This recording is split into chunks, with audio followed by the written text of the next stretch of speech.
अनंत कोटी ब्रह्मांड नायक भक्ताभिमानी राजाधिराज योगीराज परब्रह्म श्री स्वामी समर्थ महाराज की जय। मित्रांनो, एक अशी अलौकिक शक्ती जी अचानक एका घनदाट जंगलातून प्रकट झाली, जिने मृत्यूलाही सहज मागे सारले आणि जिच्या नुसत्या एका वाक्याने लाखो उद्ध्वस्त झालेले संसार पुन्हा दिमाखात उभे राहिले। ते सांत्वनाचे आणि विश्वासाचे एकमेव वाक्य होते, भिऊ नकोस, मी तुझ्या पाठीशी आहे। होय मित्रांनो, आज आपण अनंत कोटी ब्रह्मांड नायक भक्ताभिमानी राजाधिराज योगीराज परब्रह्म श्री स्वामी समर्थ महाराज यांच्या प्रकट दिनाची ती खरी आणि अत्यंत गूढ महाकथा, जे ऐकून तुमच्या पायाखालची जमीन नक्कीच सरकेल। या व्हिडिओच्या अगदी शेवटी तुम्हाला स्वामींच्या एका अशा अत्यंत हृदयस्पर्शी लीलेबद्दल समजेल, जी आजवर खूप कमी लोकांना माहिती आहे। ती लीला ऐकून तुमचेही डोळे पाणावल्याशिवाय राहणार नाहीत। त्यामुळे हा व्हिडिओ एक सेकंदही पुढे न पळवता अगदी शेवटपर्यंत नक्की पहा। आणि हो, जर तुम्ही स्वामींचे खरे आणि निस्सीम भक्त असाल आणि तुमच्या आयुष्यात स्वामींनी कधीही तुम्हाला कोणतीही प्रचिती दिली असेल, तर आत्ताच या व्हिडिओला मनापासून लाईक करा। कमेंटमध्ये श्री स्वामी समर्थ नक्की लिहा आणि स्वामींची ही अद्भुत महाकथा तुमच्या सर्व मित्रपरिवार आणि नातेवाईकांसोबत जास्तीत जास्त शेअर करा, जेणेकरून त्यांच्याही आयुष्यातील संकटे दूर होतील। माझ्या या प्रामाणिक प्रयत्नाला आणि मेहनतीला दाद देण्यासाठी आपल्या चॅनलला सबस्क्राईब करायला विसरू नका। श्री स्वामी समर्थ। मित्रांनो, ही गोष्ट आजची किंवा कालची नाही। या महाकथेची पाळेमुळे शेकडो वर्ष जुनी आहेत। श्री दत्त संप्रदायामध्ये भगवान दत्तात्रेयांचे दुसरे अवतार मानले जाणारे श्री नृसिंह सरस्वती महाराज जेव्हा गाणगापूरहून गुप्त झाले, तेव्हा त्यांनी श्रीशैल्य पर्वताजवळील कर्दळी वन या अत्यंत घनदाट आणि मानवी वस्तीपासून कोसो दूर असलेल्या भयंकर अरण्यात प्रवेश केला। कर्दळी वन हे नावच मुळात किती गूढ आणि रहस्यमय आहे ना। हे जंगल इतके भयानक आणि दाट होते की तिथे दिवसाढवळ्याही सूर्याची किरणे जमिनीपर्यंत पोहोचायला अक्षरशः घाबरत असत।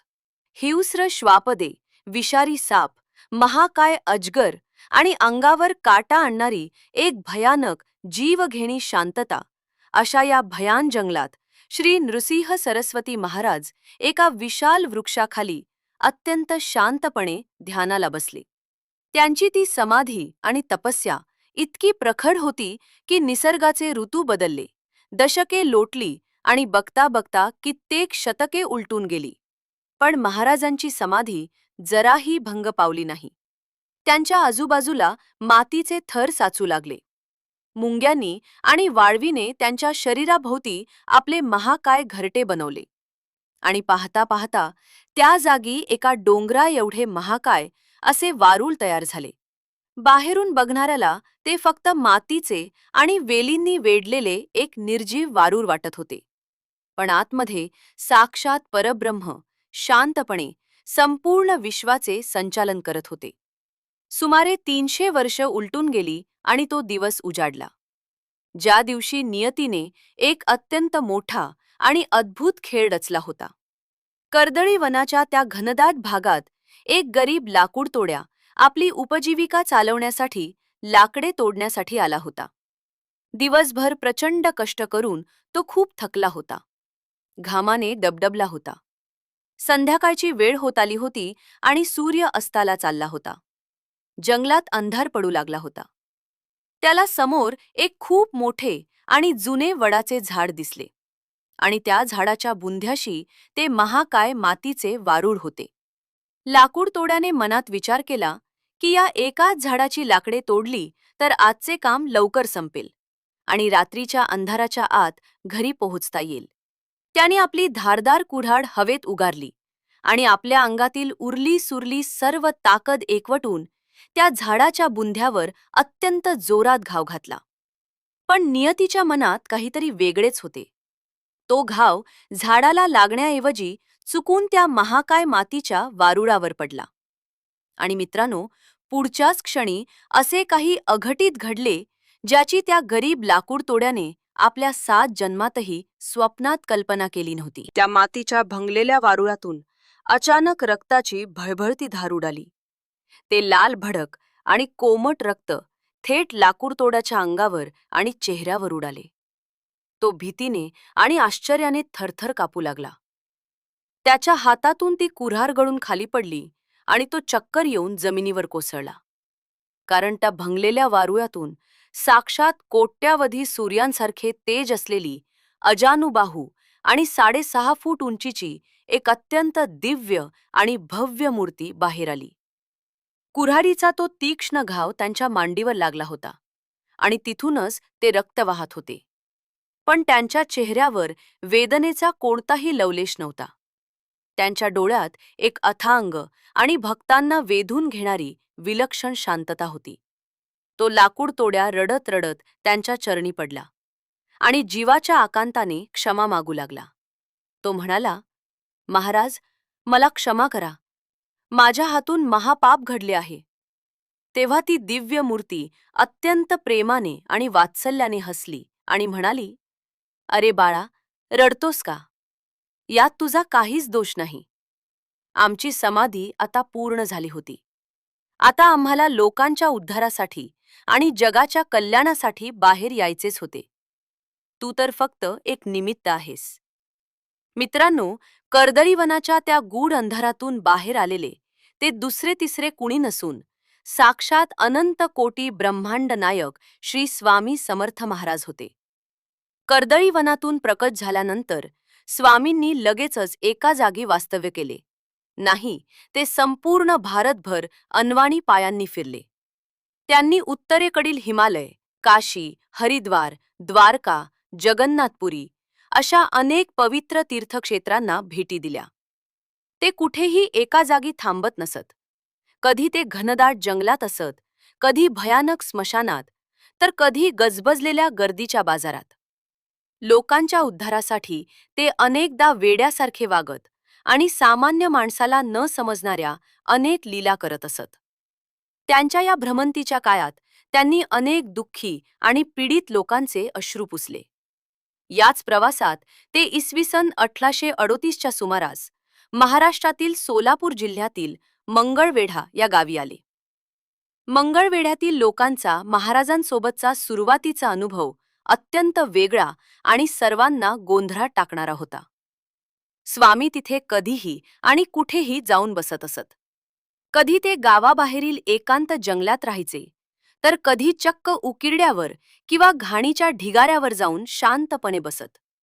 पण मित्रांनो, साक्षात परब्रह्माला कसली आलीये घाण आणि कसले आलीये पावित्र्य. त्यांच्यासाठी सोने आणि माती दोन्ही समानच होते. त्यांच्यासाठी सर्व जीव केवळ ईश्वराची लेकरे होती. मंगळवेढ्यात स्वामींनी अनेक अचंबित करणारे आणि बुद्धीला न पटणारे चमत्कार केले. पण तिथे काही लोक असेही होते ज्यांच्या डोळ्यांवर अहंकाराची पट्टी बांधलेली होती. ते स्वामींना केवळ एक वेडा फकीर समजत असत. जे लोक त्यांची खिल्ली उडवत किंवा त्यांच्यावर हसत, त्यांना स्वामी आपल्या अघोरी लीलांमधून असा काही जबरदस्त धडा शिकवत की ते लोक आयुष्यभर कोणाचाही अपमान करायला कायमचे विसरून जात. मंगळवेढ्यात एका गर्विष्ठ सावकाराने स्वामींचा अपमान केला होता. तेव्हा स्वामींनी केवळ एका दृष्टिक्षेपात त्याची सर्व संपत्ती नष्ट करून त्याला रस्त्यावर आणले. आणि जेव्हा त्याने रडत रडत माफी मागितली, तेव्हा त्याला पुन्हा त्याचे वैभव प्राप्त करून दिले. मंगळवेढ्यात स्वामींनी जवळपास 12 वर्ष आपले वास्तव्य केले आणि त्यानंतर त्यांनी तिथून अक्कलकोटच्या दिशेने प्रस्थान करण्याचे ठरवले. आणि इथूनच खऱ्या अर्थाने या महाकथेला एक ऐतिहासिक वळण मिळाले. 1856 सालची ती चैत्र शुद्ध द्वितीया होती, ज्या मंगल दिवशी अक्कलकोटच्या पवित्र भूमीवर स्वामींची पावले पहिल्यांदा पडली. अक्कलकोटमधील खंडोबाच्या मंदिरात स्वामी पहिल्यांदा येऊन एका शिळेवर बसले. तिथे चोडप्पा नावाचा एक अत्यंत साधा, भोळा आणि गरीब प्रवृत्तीचा माणूस राहत होता. तो दररोज नित्य नेमाने खंडोबाच्या दर्शनाला यायचा. त्या दिवशी त्याने मंदिरात या तेजस्वी सत्पुरुषाला पाहिले. स्वामींचे ते तेज, त्यांच्या अंगावरील भस्म आणि डोळ्यांमधील अथांग करुणा पाहून चोळप्पा त्यांच्याकडे एखाद्या चुंबकासारखा ओढला गेला. त्याने अत्यंत नम्रपणे हात जोडून स्वामींना विचारले, महाराज, आपले नाव काय? आपण कुठून आला आहात? तेव्हा स्वामींनी हसून एक असे मार्मिक उत्तर दिले, ज्यातून त्यांच्या मूळ अवतारी स्वरूपाची ओळख संपूर्ण जगाला झाली. स्वामी अत्यंत खड्या आवाजात म्हणाले, आम्ही मूळ पुरुष वडाच्या झाडापासून आलो आहोत. हे गूढ उत्तर ऐकून चोळप्पाला आतून प्रचिती आली की हे कोणी साधारण संत नसून साक्षात परमेश्वरच आपल्या दारी चालून आला आहे. चोळप्पाने स्वामींना आग्रहाने आपल्या घरी नेले आणि अत्यंत प्रेमाने त्यांची सेवा सुरू केली. चोळप्पाची बायको मात्र या अनोळखी साधूला घरात आणल्याबद्दल प्रचंड रागावली होती, कारण त्यांच्या घरात आधीच 28वे दारिद्र्य होते. खायला अन्नाचा एक कण नव्हता आणि त्यात या नवीन पाहुण्याला आता काय खाऊ घालायचे हा यक्ष प्रश्न तिला पडला होता. ती चोळप्पाला घालून पाडून बोलू लागली, पण स्वामी सर्वज्ञ होते. त्यांनी नुसती कृपादृष्टी टाकली आणि चोळप्पाच्या त्या गरिबीने ग्रासलेल्या घरात अचानक धान्याच्या राशी उभ्या राहिल्या. त्याच्या घरात कधीही अन्नाची कमतरता भासली नाही हे पाहून चोळप्पाची बायकोही स्वामींच्या चरणी नतमस्तक झाली. अक्कलकोटमध्ये स्वामींनी तब्बल 22 वर्षे वास्तव्य केले. या प्रदीर्घ काळात अक्कलकोट हे केवळ एक छोटेसे गाव राहिले नाही, तर ते संपूर्ण महाराष्ट्राचे आणि देशाचे एक महान आध्यात्मिक तीर्थक्षेत्र बनले. स्वामींच्या त्या भव्य दरबारात राजापासून ते रंकापर्यंत, श्रीमंतापासून ते गरिबापर्यंत सर्वजण मोठ्या आशेने येत असत. जो कोणी खऱ्या भक्तीने आणि अतूट श्रद्धेने स्वामींच्या चरणी नतमस्तक झाला, तो कधीही आयुष्यात रिकाम्या हाताने परत गेला नाही. स्वामींच्या लीला इतक्या अद्भुत आणि अकल्पनीय होत्या की त्या ऐकून आजही अंगावर काटा उभा राहतो. एकदा एक असाध्य रोगाने ग्रस्त असलेला आणि मृत्यूच्या दारात उभा असलेला माणूस स्वामींच्या दर्शनासाठी दूरवरून आला होता. अनेक प्रख्यात वैद्यांनी त्याला सांगितले होते की त्याचे जगणे आता पूर्णपणे अशक्य आहे.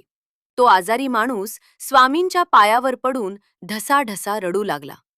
तेव्हा स्वामींनी अचानक अत्यंत रौद्र रूप धारण केले आणि रागाने त्याला शिव्या देण्यास सुरुवात केली. एवढेच नाही, तर आपल्या हातातील काठीने त्याला बेदम मारण्यास धावले. आजूबाजूचे सर्व लोक घाबरले. त्यांना वाटले स्वामी विनाकारण रागावले आहेत. पण तो मार खाल्ल्यानंतर काही वेळातच त्या आजारी माणसाच्या अंगातील सर्व वेदना चमत्कारिकरित्या नाहीशा झाल्या आणि तो पूर्णपणे निरोगी आणि धडधाकट झाला. स्वामींचा तो राग हा सामान्य माणसांसारखा राग नसून ती भक्तांच्या आजारांवर आणि संकटांवर केलेली एक दैवी आणि अचूक शस्त्रक्रिया असायची. अशीच आणखी एक अंगावर शहारे आणणारी लीला म्हणजे इंग्रज अधिकाऱ्याचा मोडलेला गर्व. एकदा एक अत्यंत गर्विष्ठ आणि क्रूर ब्रिटिश अधिकारी घोड्यावरून अक्कलकोटमध्ये आला होता. त्याला भारतीयांच्या भक्तीची आणि संतांची खिल्ली उडवण्याची सवय होती. त्याने स्वामींना पाहिले आणि तो मुद्दाम आपला घोडा स्वामींच्या अंगावर घालण्याच्या उद्देशाने वेगाने पुढे आला. पण जसा तो घोडा स्वामींच्या जवळ आला, स्वामींनी फक्त आपले भेदक डोळे वर करून त्या घोड्याकडे पाहिले आणि पुढच्याच सेकंदाला तो घोडा जागीच थिजला आणि त्याचे पुढचे दोन्ही पाय दुमडून तो साक्षात स्वामींच्या समोर नतमस्तक झाला. तो ब्रिटिश अधिकारी घोड्यावरून खाली कोसळला आणि स्वामींचे ते रौद्र आणि साक्षात ईश्वरी रूप पाहून त्याचे पाय लटपटू लागले. त्याने आपली चूक मान्य केली आणि तोही स्वामींचा परमभक्त झाला. स्वामींनी केवळ माणसांवरच नाही, तर या पृथ्वीवरील मुक्या प्राण्यांवरही प्रचंड माया आणि ममता केली. अक्कलकोटच्या दरबारात गायी, कुत्रे आणि इतर प्राणीही अगदी निर्भयपणे फिरत असत. एकदा एका भयानक वाघाला साखळदंड बांधून स्वामींच्या समोर आणले गेले. तो वाघ अत्यंत हिंस्र होता आणि भयंकर डरकाया फोडत होता. त्याला पाहून दरबारातील सर्व लोक भीतीने पळून जाऊ लागले. पण स्वामी शांतपणे आपल्या जागेवर बसून राहिले. त्यांनी त्या हिंस्र वाघाच्या डोळ्यात पाहिले आणि तो भयानक वाघ एका क्षणात एखाद्या गरीब मांजरासारखा शांत झाला. तो साखळदंड तोडून स्वामींच्या पायाशी आला आणि त्यांचे पाय चाटू लागला. यावरून हेच सिद्ध होते की स्वामींचे नियंत्रण केवळ मानवी मनावरच नाही, तर संपूर्ण निसर्गावर आणि निसर्गातील प्रत्येक लहान मोठ्या जीवावर होते. स्वामी नेहमी आपल्या भक्तांना सांगत असत की जो कोणी माझी अनन्य भावे आणि निस्सीम भक्ती करेल, त्याच्या पाठीशी मी आणि माझी शक्ती नेहमी ढाल बनून उभी राहीन. त्यांचे हे वचन आजही तितकेच त्रिकालबाधित सत्य आहे. स्वामींनी इसवी सन 1878 मध्ये आपला अवतार संपवण्याचा आणि महासमाधी घेण्याचा निर्णय घेतला. तो चैत्रवद्य त्रयोदशीचा दिवस संपूर्ण अक्कलकोटसाठी आणि लाखो भक्तांसाठी अत्यंत दुःखाचा आणि हृदय पिळवटून टाकणारा होता. निसर्गही जणू रडत होता. पण समाधी घेण्यापूर्वी स्वामींनी आपल्या भक्तांना एक शाश्वत सत्य सांगितले. ते अत्यंत शांतपणे म्हणाले, आम्ही गेलो असे मानू नका. आम्ही जिवंत आहोत आणि सदैव जिवंत राहू. आज इतकी वर्षे उलटून गेली आहेत, पण तरीही श्री स्वामी समर्थ महाराजांची प्रचिती लाखो भक्तांना दररोज पावलोपावली येते. तुमच्या आयुष्यात संकटाच्या काळात जेव्हा चारही बाजूने फक्त अंधार पसरलेला असतो, सर्व दरवाजे बंद झालेले असतात आणि कोणताही मार्ग दिसत नाही, तेव्हा फक्त एका जागी शांत बसा आणि मनापासून स्वामींना हाक मारून पहा. तुम्हाला तुमच्या आतून एक अत्यंत आश्वासक आवाज नक्की ऐकू येईल. भिऊ नकोस, मी तुझ्या पाठीशी आहे. मित्रांनो, श्री स्वामी समर्थांच्या प्रकट दिनाची ही अत्यंत अद्भुत आणि अंगावर काटा आणणारी महाकथा तुम्हाला कशी वाटली हे आम्हाला कमेंट्समध्ये नक्की सांगा. जर तुम्हाला हा व्हिडिओ मनापासून आवडला असेल तर व्हिडिओला नक्की लाईक करा. तुमच्या सर्व मित्रपरिवारासोबत आणि नातेवाईकांसोबत हा व्हिडिओ जास्तीत जास्त शेअर करा. आणि अशाच आणखी नवनवीन आध्यात्मिक रहस्यमय आणि प्रेरणादायी कथा ऐकण्यासाठी आपल्या चॅनलला नक्की सबस्क्राईब करा आणि बेल आयकॉन दाबायला विसरू नका. श्री स्वामी समर्थ महाराज की जय. अनंत कोटी ब्रह्मांड नायक, भक्ताभिमानी राजाधिराज, योगी राज परब्रह्म श्री स्वामी समर्थ महाराज की जय.